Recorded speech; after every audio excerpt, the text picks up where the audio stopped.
नमस्कार मित्रों, एक बार फिर से आप सभी का स्वागत है हमारे इस ज्योतिष को समझने की यात्रा में। तो मित्रों, पिछले वीडियो में हमने समझा था कि कुंडली में कितने भाव होते हैं, उन भाव और किस भाव से क्या देखा जाता है, उन भाव का क्या महत्व है। आज के इस भाग में हम समझने की कोशिश करेंगे कि भावों के कारक क्या होते हैं।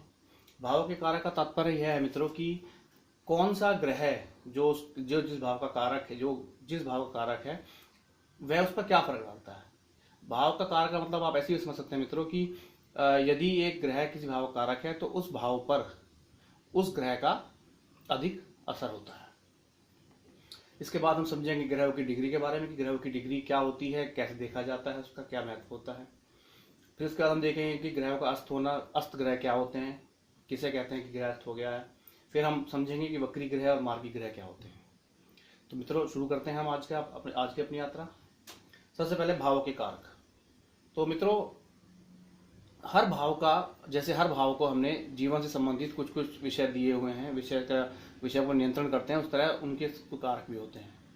तो हम पहले भाव से लिखेंगे, ताकि आप सबको अच्छे समझ में आ जाए और आप अपना लिख सकें, लिख के अच्छे से उन्हें याद कर सकें, दिमाग में बिठा सकें, इसलिए मैंने आपके लिए यहाँ पर पहले ही लिख दिया है। तो मित्रों, पहला भाव, इसे प्रथम भाव कहते हैं। प्रथम भाव का कारक होता है आपका सूर्य। हमने पिछली बार देखा था कि सूर्य आपका शरीर का कारक होता है। मीन्स कि सूर्य से पता लगता है कि आपका व्यक्ति का स्वास्थ्य कैसा है, शरीर कैसा है। तो इसका कारक है प्रथम भाव का सूर्य। दूसरा भाव, द्वितीय भाव कहते हैं इसे, इसका कारक होता है आपका गुरु। तीसरा भाव या तृतीय भाव, इसका कारक होता है आपका मंगल। चौथा भाव, चतुर्थ भाव जिसे कहते हैं, इसका कारक होता है आपका चंद्रमा। पांचवा भाव या पंचम भाव का कारक होता है आपका गुरु। छठा भाव या षष्ठ भाव, इसका कारक होता है आपका मंगल। सातवां भाव या सप्तम भाव, इस भाव का कारक होता है आपका मैं विवाह के संदर्भ में यदि बात करूं तो इसका कारक होता है आपका, पुरुषों के लिए शुक्र होता है और स्त्रियों के लिए गुरु होता है। तो पिछली बार हमने समझा था कि सातवां भाव जो होता है वो किसी भी प्रकार की साझेदारी या पार्टनरशिप को रिप्रेजेंट करता है। तो विवाह भी आपकी एक साझेदारी ही है, जिसमें एक पुरुष और एक स्त्री जीवन भर साथ निभाने का एग्रीमेंट करते हैं, कह सकते हैं आप। तो जब हम पुरुष के विवाह के बारे में जानने का प्रयास करेंगे तो हम शुक्र पे विचार करेंगे। जब हम स्त्री के विवाह के बारे में जानने का प्रयास करेंगे तो हम गुरु के बारे में विचार करेंगे। अब आते हैं अष्टम भाव पर। अष्टम भाव का कारक आपका होता है शनि। अष्टम भाव को हम देखा था पिछली बार कि ये आपका होता है आयु भाव या मृत्यु भाव। नौवां भाव या नवम भाव, इसका कारक होता है आपका गुरु। दसवां भाव या दशम भाव, इसका कारक होता है, इसके कारक होते हैं आपके गुरु, सूर्य, बुध, शनि। मित्रों, चार कारक इसलिए क्योंकि ये हमारा कर्म भाव होता है। तो जैसा हमारा कर्म है, जैसा हम कार्य करते हैं, उस हिसाब से हमारा इसमें कारक होता है। ये आते हैं 11वां भाव पर। 11वां भाव से लाभ भाव कहते हैं, इसका कारक होता है आपका गुरु। 12वां भाव या आपका जो द्वादश से कहते हैं, उसका कारक होता है आपका शनि। तो मित्रों, पिछली बार मैंने आपको बताया था कि डिटेल में बताया था विस्तार से कि किस भाव से आप जीवन के कौन से हिस्से का विचार करते हैं। लेकिन आपको याद रखने के लिए इस बार मैंने एक छोटा रूप देने की कोशिश की है, ताकि आपको याद रखने में आसानी हो। मित्रों, पहला भाव, इसका कारक आपका सूर्य है। इस भाव को आप तन भाव भी कह सकते हैं। तन भाव इसलिए क्योंकि आपका शरीर कैसा, आपका शारीरिक स्वास्थ्य कैसा, आपकी शारीरिक बनावट कैसी है, वो हम इस भाव से देखते हैं, इसलिए इसको आप तन भाव से याद रख सकते हैं। दूसरा भाव आपका होता है धन भाव। दूसरे भाव से हम धन का विचार करते हैं, वाणी का विचार करते हैं, लेकिन आप धन से आपसे याद रख सकते हैं, इसका कारक होता है गुरु। तीसरा भाव आपका होता है मंगल। मंगल होता है पराक्रम का। आपको देखना है कि व्यक्ति कितना पराक्रमी है, व्यक्ति कितना मेहनती है, ये आपको तीसरे भाव से देखा जाता है। तीसरे भाव को याद रख सकते हैं आप पराक्रम से। फिर चतुर्थ भाव को मित्रों आपका सुख भाव से याद रख सकते हैं, क्योंकि आपसे माता से संबंध कैसा है, आपका घर होगा कि नहीं होगा, आपके पास वाहन का सुख होगा कि नहीं होगा, ये सब चीजें आपके चतुर्थ भाव से देखी जाती है, तो इसलिए इसे कहते हैं सुख भाव। पांचवें भाव को आप संतान से याद रख सकते हैं, संतान भाव। संतान के बारे में कोई विचार करना होगा तो पांचवें भाव से करेंगे, इसलिए संतान भाव। छठा भाव आप इसे याद सकते हैं, रोग भाव कहते हैं इसे। रोग से आप रोग, ऋण, दुर्घटना, ये इस सब को आप एक रोग से रिलेट कर सकते हैं और याद रख सकते हैं कि छठा भाव आपका रोग भाव है। सातवां भाव विवाह भाव। अष्टम भाव आपका आयु भाव या मृत्यु भाव। नवम भाव आपका भाग्य भाव, या हमारे भाग्य से क्या मिलेगा, हमारा भाग्य कैसा है, इसका कारक गुरु होता है। ये सब विचार हम नवम भाव से करते हैं, तो नवम भाव को आप याद रख सकते हैं भाग्य नाम से, इसे आप कह सकते हैं भाग्य भाव। दशम भाव आपको याद रखते हैं कर्म भाव से। कर्म जो कर्म हम अपनी जीविका चलाने के लिए करते हैं, वो सारे भाव कर्म इस भाव से देखे जाते हैं, तो इसलिए हम इसको कहते हैं कर्म भाव से याद रखिए, याद रख सकते हैं आप। 11वां भाव होता है आपका लाभ भाव कहते हैं इसे। आकस्मिक लाभ देखा जाता है इससे। आकस्मिक लाभ से तात्पर्य मेरा ये है कि अचानक से लाभ होता है जो आपको, मान लीजिए जैसे लॉटरी वगैरह का जो लाभ होता है वह आकस्मिक लाभ, वह इससे विचार किया जाता है। 12वां भाव आपका होता है व्यय भाव। व्यय का मतलब ये होता है कि इसे प्रथम भाव में हमें, जब हमारा जन्म हुआ था तो हमें शरीर की प्राप्ति हुई थी, उसके बाद हमने सारे कर्म किए, धन कमाया, परिवार बनाया, लोगों से शत्रुता हुई, विवाह किया, कर्म किए, आयु हुई हमारी, उसके बाद वो हमारा व्यय, तो हमारे जीवन का व्यय हो गया। इसलिए इसे आप याद रख सकते हैं व्यय भाव से। तो मित्रों ये आपका भावों के कारक थे। अब आते हैं हम ग्रहों की डिग्री पे। ग्रहों की डिग्री क्या होती है मित्रों? जब भी किसी व्यक्ति का जन्म होता है तो उस समय आपके भचक्र में, या जिसे इंग्लिश में ज़ोडिएक कहते हैं, उसमें जो आपके ग्रह विचरण कर रहे थे, उस समय वो ग्रह जिस जगह आप पैदा हुए थे वहां से कितनी डिग्री पर था, किस स्थिति में था, उसे हम डिग्री से, अक्षांश से, रेखांश से बताते हैं, उनकी पोजीशन बताते हैं, तो उसे डिग्री कहते हैं। अब डिग्री कैसे? जब भी आप अपनी कुंडली देखेंगे तो आपको दिखाई देगा। मान लीजिए मैं उदाहरण ले लेता हूँ कि अब हम अपनी कुंडली खोल के देखते हैं, उसमें लिखा हुआ है सूर्य, कि सूर्य आपका कितने पर है? सूर्य आपका 14 डिग्री, पहले 14 लिखा होता है, 14 डिग्री में, इसके बाद आपका राशि लिखा होता है कि सूर्य उस समय किस राशि में था।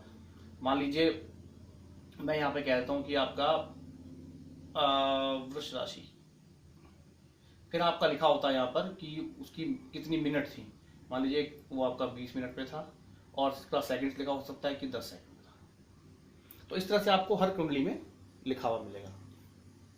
तो इसका मतलब ये हुआ कि सूर्य उस समय जब हमारा जन्म हुआ था, तो उसकी, हमारी जिस जगह हमारा जन्म हुआ था उस जगह से सूर्य की पोजीशन ये थी।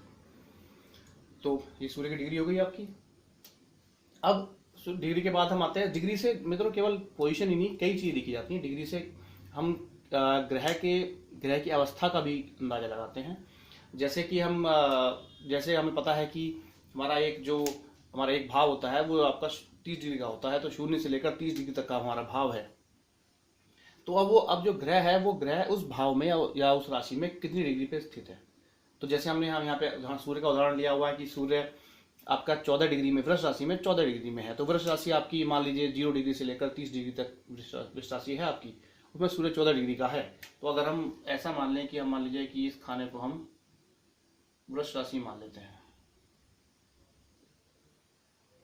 और आपका सूर्य ये आपका हो गया 0 डिग्री, और ये आपका हो गया 30 डिग्री, और सूर्य आपका कहीं पर 14 डिग्री पर है, तो 14 डिग्री आपका लगभग यहाँ पर आ जाएगा मान लीजिए।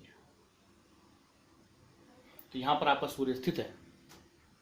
तो अब इससे हम क्या करते हैं, ग्रह की अवस्था भी पता लगाते हैं हम। हालांकि आगे हम इसको विस्तार से समझेंगे।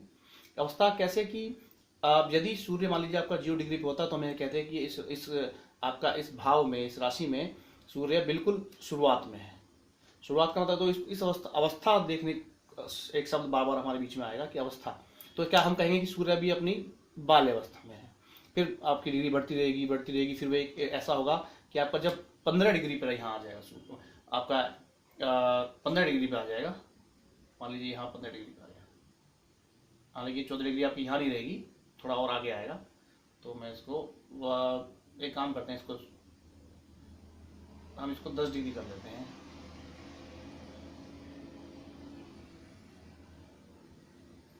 आपको 10 डिग्री के साथ जब सूर्य आपका यहाँ पर आ जाएगा, इस पोजीशन पे आ जाएगा सूर्य आपका, तो ये आपका सूर्य बिल्कुल भाव के बीच में आ गया, तो हम कहेंगे कि ये बिल्कुल अपनी युवा अवस्था में है। फिर धीरे धीरे आपका अगर ये भाव से बाहर जा रहा है, करते करते आपका सूर्य यहाँ पर आ जाएगा, 30 डिग्री भी यहाँ पर आएगा, तो उसका कुछ बल कम हो जाएगा, फिर यहाँ आएगा, फिर बल कम हो जाएगा। तो इस तरह से उसकी अवस्थाएं भी देखी जाती हैं डिग्री से। अब हम आते हैं सूर्य ग्रहों के अस्त होने पर। ग्रहों का अस्त होना किसे कहते हैं? आपका अंतरिक्ष में घूमते हुए या बचक्र में घूमते हुए जब भी कोई ग्रह सूर्य के नजदीक आ जाता है, नजदीक मीन्स डिग्री में, मान लीजिए सूर्य आपका 10 डिग्री पर है, और जो आपका ग्रह है मान लीजिए चंद्रमा आपका 14 डिग्री पर आ गया, तो सूर्य के कई बार ग्रह इतना निकट आ जाता है कि वो सूर्य उनके बल को क्षीण कर देता है, या ऐसा कह सकते हैं कि सूर्य उन्हें ग्रहण कर लेता है, या वो सूर्य की रोशनी में छिप जाते हैं और अपना प्रभाव नहीं दिखा पाते। तो इस तरह की स्थिति को हम कहते हैं कि वो ग्रह आपका अस्त हो गया है। अब ग्रह अस्त कैसे होता है, कितने पर अस्त होता है, उसके लिए मैंने आपकी टेबल बनाई हुई है। ये आपका ग्रह है और ये आपकी सूर्य से दूरी डिग्री में है। तो चंद्र 12 डिग्री तक अस्त हो जाता है। इसका मतलब ये हुआ कि जब भी चंद्र और सूर्य के बीच में 12 डिग्री का गैप होगा, 12 डिग्री से कम का गैप होगा, तो चंद्र का अस्त हो जाएगा।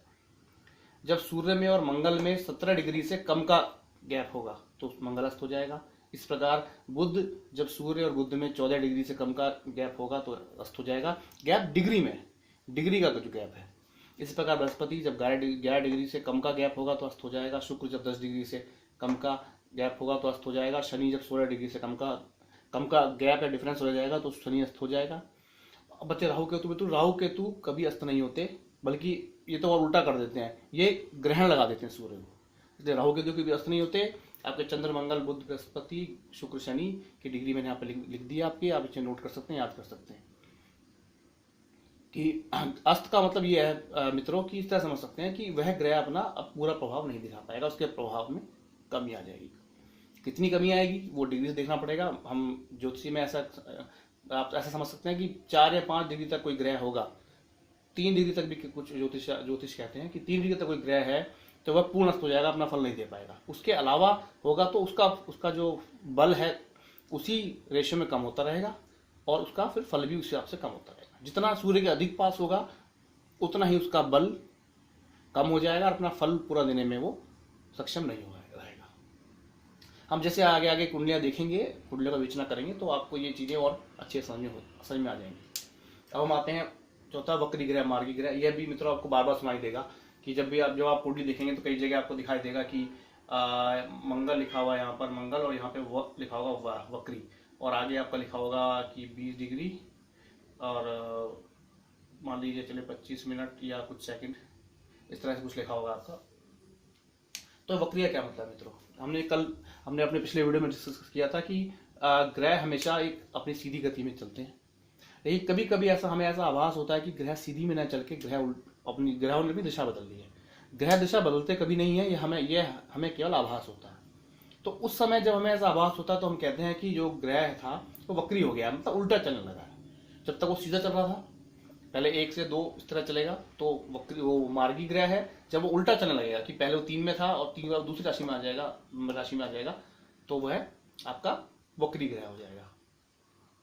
वक्री ग्रह का मित्रों ऐसा होता है कि वक्री ग्रह, जब भी कोई ग्रह वक्री हो जाता है तो उसके परिणाम जो देता है वो उसमें थोड़ा सा डिफरेंस आ जाता है। तो इसको हम समझेंगे आगे, जब मैं आपको ग्रह समझाऊंगा, कुंडली की विवेचना करेंगे तब मैं समझाऊंगा। पर वक्री ग्रह के जो परिणाम होते हैं वो मार्गी ग्रह से थोड़े डिफरेंस होते हैं।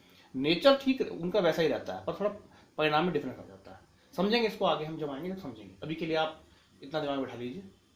तो मित्रों आज के लिए इतना ही, और हम बाकी के जो हमारा रह गया है वो हम अगले वीडियो में डिस्कस करेंगे। तो आप इसको अच्छे से समझ लीजिए, दिमाग में बैठा लीजिए, और आपका इससे संबंधित कोई भी सवाल हो, कोई चीज़ आपको समझ में ना आई हो तो आप मुझे कमेंट बॉक्स में जाके इस पर कमेंट कर सकते हैं, मुझे सवाल पूछ सकते हैं। तो मित्रों मेरे साथ रहने के लिए आपका बहुत बहुत धन्यवाद। अगर आपको मेरी वीडियो पसंद आई हो तो मेरे चैनल को सब्सक्राइब करें, इसे लाइक करें, और आपका जो एक बेल आइकन होता है, बेल आइकन को जरूर ऑन कर दें ताकि जब भी मैं नया वीडियो अपलोड करूं तो आपको उसका फ़ौरन पता लग जाए। तो मित्रों आज के लिए इतना ही। आप सबका बहुत बहुत धन्यवाद।